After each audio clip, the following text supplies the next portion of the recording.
¿Cómo están amigos de Abogado TV? Soy Mario Arias y en esta ocasión les voy a hablar acerca de una obra de César Vidal, un escritor español nacionalizado estadounidense, doctor en Historia, Teología y Filosofía. Sobre este escritor he podido leer en algunos artículos de la internet que es cuestionado por la calidad de las fuentes que utiliza para hacer sus novelas históricas. A pesar de ello, ha obtenido muchos premios. Por ejemplo, el premio Espiritualidad de la editorial Martínez Roca, esto en el año 2004, por la obra que estoy reseñando en esta ocasión, que se llama El Testamento del Pescador. Por cierto, dicho galardón estuvo dotado de 20.000 euros. La novela El Testamento del Pescador tiene como contexto histórico los primeros años del cristianismo, en dos momentos. El primer momento sería los años 30 en Israel, cuando tenemos a Jesús predicando y sacrificándose por los hombres. Esto bajo el gobierno del emperador Tiberio. El segundo momento sería la Roma de los años 60, bajo el emperador loco Nerón. La novela tiene como protagonistas a dos varones. Uno real, o sea, un personaje histórico, que sería el apóstol Pedro, apóstol de Jesús, que se encuentra sometido en un juicio de pantomima dirigido por Nerón. Y el otro personaje principal es el ficticio, sería Marco Junio Vitalis, llamado el Asiático, esto por su experiencia militar en justamente Asia. Es Marco Junio Vitalis quien nos narra los hechos del juicio contra Pedro, puesto que se ve inmerso en este juicio a razón de que Nerón lo llama a ser su asesor. Con respecto a esto hay muchos gestos de incomodidad de Vitalis y voy a citar una parte en la cual nosotros podemos reconocer esta situación embarazosa que demostraba Vitalis sentir cuando estaba cerca al emperador. Cito: "Me han hablado muy bien de ti, Marco Junio Vitalis", dijo mientras se apartaba y me lanzaba una mirada de arriba abajo que me hizo sentirme como una res llevada al mercado. "Al parecer tienes bastante experiencia en Oriente. Te llaman asiático por eso, ¿verdad?" Eso dice César, ¿no? César Nerón. "Así es", respondí mientras me preguntaba por la identidad de aquel personaje oloroso, afeminado y pálido. "Yo soy el César", exclamó entonces mi acompañante a la vez que me sumía en el más profundo de los estupores, "y necesito tus servicios".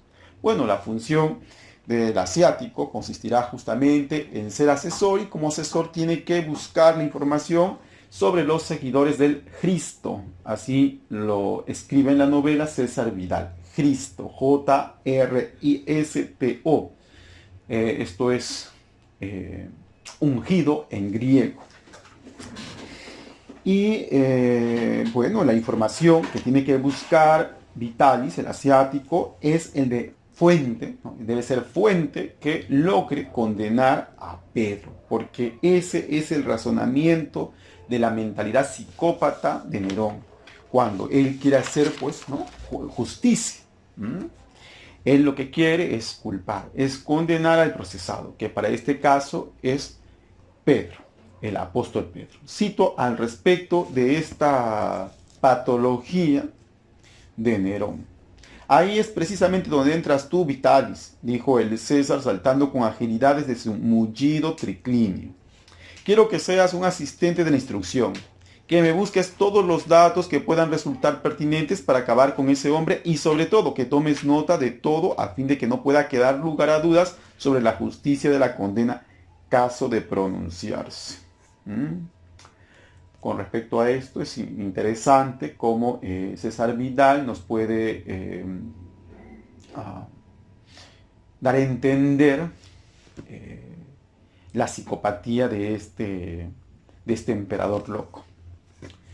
Bueno, con referencia a la otra historia, ¿no?, la que está en todo caso circunscrita o envuelta en esta pantomimia de juicio, es la que nos va a contar Pedro, quien para los romanos pertenece a una secta llamada la de los nazarenos, quienes se habían establecido en Roma y que para César Nerón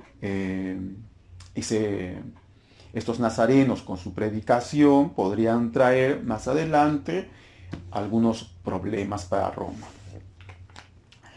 En el juicio, Pedro va a estar asistido por Marcos, quien es su intérprete, que por cierto es un personaje histórico a quien se le ha adjudicado el haber escrito el Evangelio según San Marcos. Y en la novela, lo que hace Pedro es contarnos la historia de Jesús, ¿no? Que nosotros decimos, o que yo siempre paro repitiendo, que es la historia más bella jamás contada.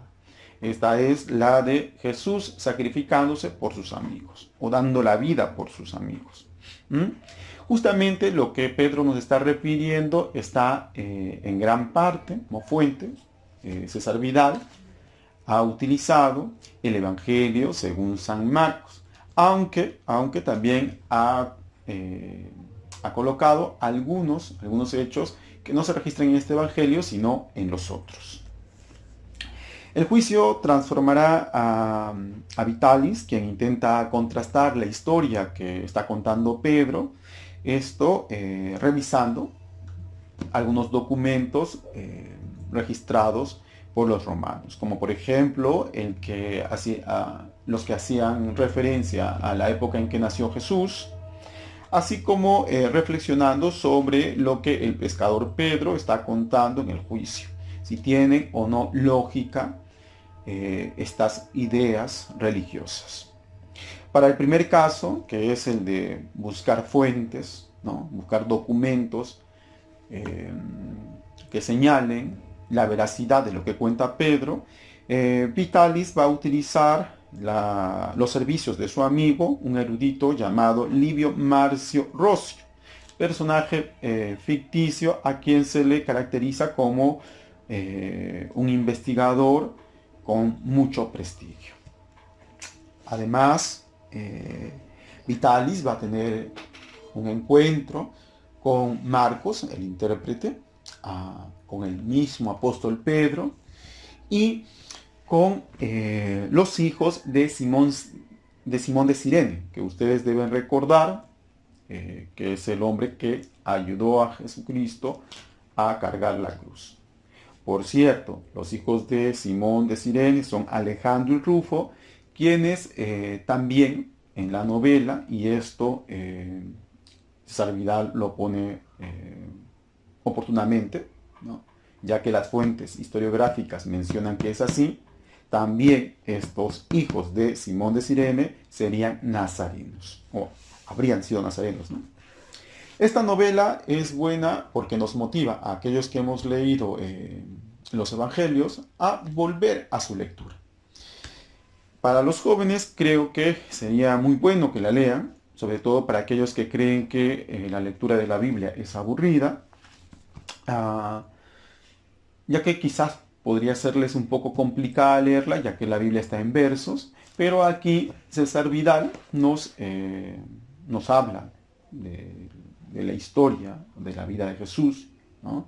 De una manera mucho más sencilla, una narración más ligera, que podría servirle en todo caso a los jóvenes para no perderse esta historia, esta gran historia jamás contada.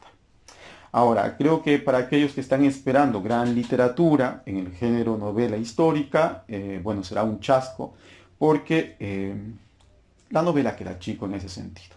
Es útil para los que recién se inician en la novela histórica, pero para los que ya están leyendo grandes obras, o ya han leído grandes obras, verdaderamente no es tan grandioso la obra de César Vidal.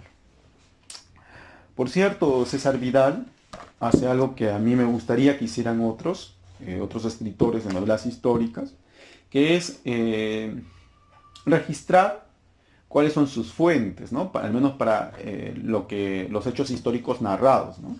Y esto él lo hace en un último capítulo u apartado en este libro, bajo el título Notas del autor.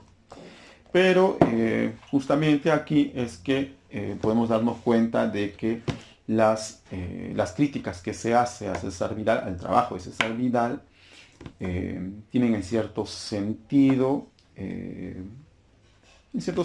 justificación, porque no es muy minucioso en sus fuentes. Bueno, eso es todo con respecto a esta entrega. Soy Mario Arias para Abogando TV.